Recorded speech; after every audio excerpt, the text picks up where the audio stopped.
ቦቶክስ የፀጉር የሚባል ደግሞ ቦቶክስ መጣ እንዴ ብዬ ነው የጠየቁት። እኔ አላቅም እውነት ለመናገርና አዎ በጣም ያለሰልሳል። ከዛ በኋላ አሁን እንደዚህ ብንቀባሽ ምናምን ነገር ብለው ወስውሰው ምን ነው ቢቀርብኝ ወስውሰው 480 ዩሮ ከፍዬ ቀጠሮ አስይዤ ልክ እነሱ እንዳሉት ተቀባሁኝ። ከዛ የሆነ 30 ደቂቃ ጠበቁት። ከዛ በኋላ በፒያስትራ በቀጫጭኑ እየከፈሉ ያንን የቀቡትን ቅባት እያረጉ በቃ የሆነ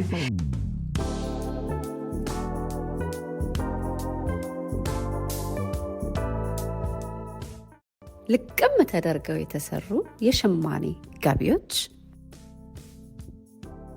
በላብራቶሪ ቴስት ጥራታቸው የተመሰከረላቸው ፈርስት ግሬድ ኦርጋኒክ ሺያ በተር እንዲሁም ካስተር ኦይል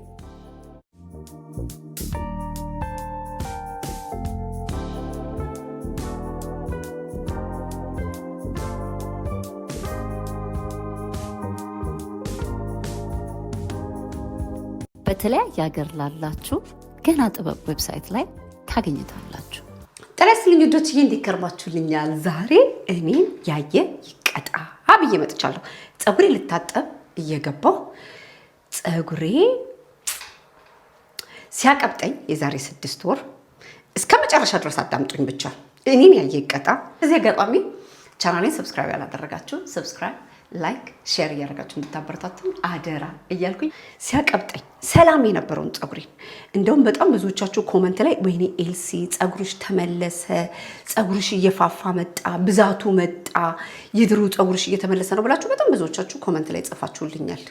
የዛሬ 6 ወር ብድግ ብዬ ተነስቼ ብራዚሊያን እማቃቸው ፀጉር ቤቶች አሉና የነሱ ቤት ዘይት በጣም ወደዋለሁ። ዘይታቸውን ይሄ ስታይሊንግ ዘይታቸው ፀጉሬ ከተሰራ በኋላ ጧት ቅብጥ አድርጌው ከዛ ስታይል አስይዤው ሲሄድ ይስማማኛል፣ ይመቸኛል እና እሱን ልገዛ ነው የሄድኩት።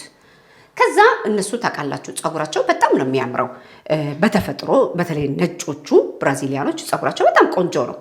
ከዛ ያ ፀጉራችሁ ሲያምር ምናምን እያልኩኝ እኛ እኮ ሁል ጊዜ ቦቶክስ እንቀባዋለን በአመት አንዴ ወይንም በአመት 2 ምን ያደርጋል? ምን ማለት ነው ቦቶክስ? ደግሞ ቦቶክስ የፀጉር የሚባል ደግሞ ቦቶክስ መጣ እንዴ ብዬ ነው የጠየቁት። እኔ አላቅም እውነት ለመናገርና አዎ በጣም ያለሰልሳል።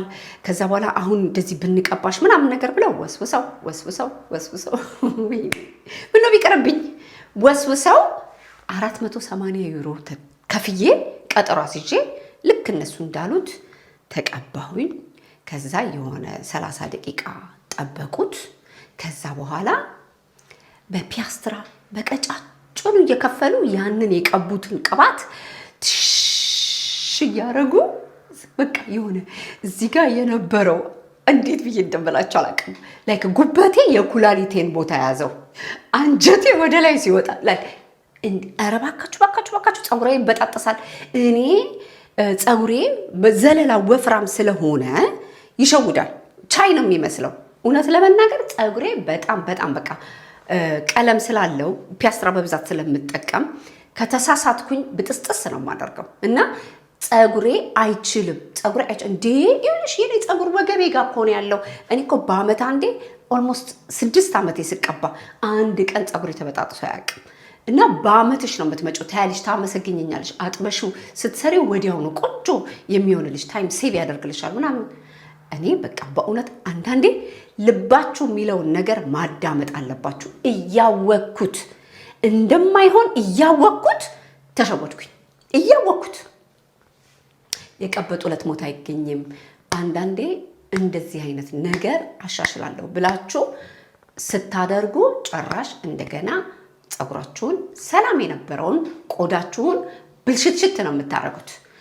በጣም ይሄን ጥንቃቄ ማድረግ አለብን። የተባለው ነገር ሁሉ ጥሩ ነው ማለት አይደለም። እኔ በእውነት አሁን ወደ ኋላ በመለስ ምነው ባላዳመጥኳት ነው የምለው። ምነው ባላዳመጥኳት። ስለዚህ ትሪትመንት ቦቶክስ ብለው የሚቀቡት ትሪትመንት ይሄ ሪላክሰር ወይንም ደግሞ ምንድነው ደግሞ ሌላ የሆነ ልስልስ ማድረጊያ ነው ምናምን ተብሎ የሚደረጉ ትሪትመንቶች በሙሉ ለኛ ፀጉር አይመችም። እኛ ዳርክ ስኪኖች ፀጉራችን ጠንካራ ይመስላል እንጂ ጠንካራ አይደለም። ፀጉራችን በጣም በጣም በጣም በትንሽ ነገር ነው የሚበጣጠሰው። እኔ ይሄንን ያስተዋልኩት የኛ ዳርክ ስኪኖች ፀጉር እንክብካቤ ብቻ ነው የሚፈልገው። እረፍት፣ ውሃ መጠጣት፣ እንክብካቤ። ሁሉ ጊዜ እንደምለው እኔ ፀጉሬ ጉድት ሲል የምመልሰው ሁሉ ጊዜ እነዚህ ናቸው። በቃ በማይካዳቅ ሁሉ ጊዜ ነው፣ ሁሉ ጊዜ። አሁን ራሱ በደንብ አድርጌ ቆዳዬን እንዳለ ምጥጥ እስኪያደርግ ድረስ እያሸው ነው የቀባሁት። 1 ሰዓት ተኩል ያህል ይዤው 30 ቪዲዮ ሰርቻለሁ። ሺያ በተር፣ ካስተር ኦይል፣ ከዛ ሬት ቀላቅዬ ፀጉሬን ምጥጥ እስኪል ድረስ በደንብ አድርጌ ነው የምቀባው። ከዛ 1 ሰዓት ተኩል ጠብቄ ሙልጭ አድርጌ እታጠበዋለሁ። እንደዛ እያደረኩኝ እያባበልኩኝ እመልሰዋለሁ ማለት ነው። እኔ ዛሬ ልል የመጣሁት የቀበጡለት ሞት አይገኝም። ምን ነው በቀረብኝ። ፀጉሬን ሰላም የነበረውን ፀጉሬን በጣጥሼ አሁን ይላችሁ አድጎ የት ጋር እንደደረሰ የዛሬ 6 ወር የተቀባሁት ኦልሞስት እዚህ ጋር ደርሷል። በቃ ይሄ ነው። ይሄ ተቆርጦ ወይ አጭር ቁርጥ ቆርጬ ተቆርጦ መውጣት አለበት። እንዳለ ምጥጥ እስኪል ድረስ ቀብቼዋለሁ። 3ቱን ግብአቶች ቀላቅዬ ከዛ 1 ሰዓት እንደነገርኳቸው 1 ሰዓት ተኩል ያህል ያስኩት ገብቼ ተጠብጠብ ብዬ ስታይል ላስይዘው ነው። ወጥቶ አሁን ይሄ ፐርም ያለበት ኤሪያ ጋር ነው የደረሰው። ይሄ እንዳለ ተቆርጦ መውጣት አለበት። ካልሆነ ደግሞ በቃ እያባበልኩኝ ጫፉን እየቆረጥኩኝ ቀስ እያለ እስኪወጣ ድረስ በትዕግስት መጠበቅ አለብኝ። እናንተ በእኔ ቦታ ብትሆኑ ጫፉን እየቆረጣችሁ በትዕግስት ታወጡታላችሁ ወይንስ አጭር ቁርጥ አርጋችሁ ከዛ በኋላ እራሱ ቀስ ብሎ ይደግ? የእናንተን አመለካከት የእናንተን አስተያየት ኮሜንት ላይ ጻፉልን። ይኸውላችሁ እንዳለ ጨምለቅ እስኪል ድረስ ተቀባብቼ አሁን አንገቴ ፊቴ ምን ባንጠቃ ላይ ተቀብቼ ልተጣጠብ ነው። የኔ ምክር እባካችሁን ቆንጆ ነው፣ ጥሩ ነው የተባለ ነገር በሙሉ ይሰራል ማለት አይደለም።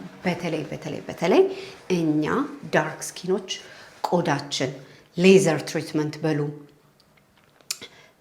ማቅያ ይሄ ለማዲያት ወይንም ደግሞ ለብጉር ለምናምን የምንጠቀማቸውን ነገሮች እያንዳንዱን ነገር በጣም ተጠንቅቀን አጣርተን 30,000 ነገር አንብበን ካልሆነ በስተቀር በድግ እያደረግን እንደነዚህ አይነት ነገሮች አንዳፈር። እኛ በእውነት ፀጉራችንም ቆዳችንም ከነጮቹ ጋር ኮምፔር ሲደረግ የኛ ዳርክ ስኪኖች ፀጉራችንም በጣም ሴንሲቲቭ ነው፣ ጥንቃቄ ይፈልጋል። ቆዳችንም በጣም ሴንሲቲቭ ነው፣ ጥንቃቄ ይፈልጋል። ስለዚህ ለቆዳችንና ለፀጉራችን ያስውባል፣ ያሳምራል ተብሎ የሚባሉ ነገሮች በሙሉ ጥንቃቄ ማድረግ አለብን። ኬሚካል ያላቸው ነገሮች ባንዳፈር ብዬ እላለሁ። እኔ በጣም እያወቅኩት ውስጤ እየነገረኝ በጭራሽ ሊሆን እንደማይችል እየገባኝ ነው የተቀባሁት። ምክንያቱም እነሱ አሁን ፀጉሬ እዚህ ወገቤ ጋር ነው እኔ ስቀባው ስንት ዓመት ምናምን የምትለኝ ልጅ ነጭ ናት። ታውቃላችሁ ብራዚል ነጭም አለው ጥቁርም አለው። ፀጉራቸው በተፈጥሯቸው በጣም ያምራል። ሊሆን ይችላል ላይሆን ይችላል፣ ለመሸጥ ብላ ሊሆን ይችላል እንደዛ ያለችኝ፣ ወይንም ደግሞ እውነቷን ደግሞ ሊሆን ይችላል። አዶን ነው ይሄን ላላቅ አልችልም። ግን እኔ አንድና አንድ የማውቀው ነገር ማለስለሻ ፐርም ወይንም ደግሞ ቦቶክስ ወይንም ስሙን እየቀያየሩ ብቻ የሚያመጡት ነገር በሙሉ ኬሚካል ውስጡ ያለው ነገር በሙሉ ከፐርም አይተናነስም። መጀመሪያ ፐርም ስትቀቡ ያሳምርላችኋል። ከ3 ወር በኋላ ቀስ ቀስ እያለ ልክ ፀጉራችሁ ጅፍ ብሎ ማደግ ሲጀምር አለንጋውን ያመጣል። ልክ እንደዛ ነው የሆነብኝ። እኔ የቀቡኝ ነገር ከዚህ በፊት ፐርም ተቀብቼ ስለማቅ ዛሬ 10 ዓመት ምናምን ነገር ፐርም ተቀብቼ ስለማቅ አውቀዋለሁ። ልክ እንደ ፐርም አይነት ኢፌክት ነው ያለው። እንደው ስሙ ብቻ ነው የተቀየረው እንጂ ፀጉሬ ላይ ያየሁት ሪዛልት ልክ ፐርም እንደተቀባሁኝ ነበር ልምጭጭ ብሎ የወረደው። ኦፍ ኮርስ ስታጠበው ምን ስለው ለ3 ወር አማረ። ከዛ ፀጉሬ ጁፍ ብሎ ከስር መውጣት ሲጀምር ያደገው ፀጉሬ ወፍራም ስለሆነ ይህንን የተቀባውን ፓርት መያዝ አልቻለም። ስለዚህ ብጭቅ እያለ ወጣ። ይህንን እኔ በራሴ ተሞክሮ የተጸጸትኩበትን እንደው እባካችሁን እንዳትቀቡ ብዬ ልል ነው የመጣሁት። ስለተከታተላችሁኝ ከልብ አመሰግናለሁ።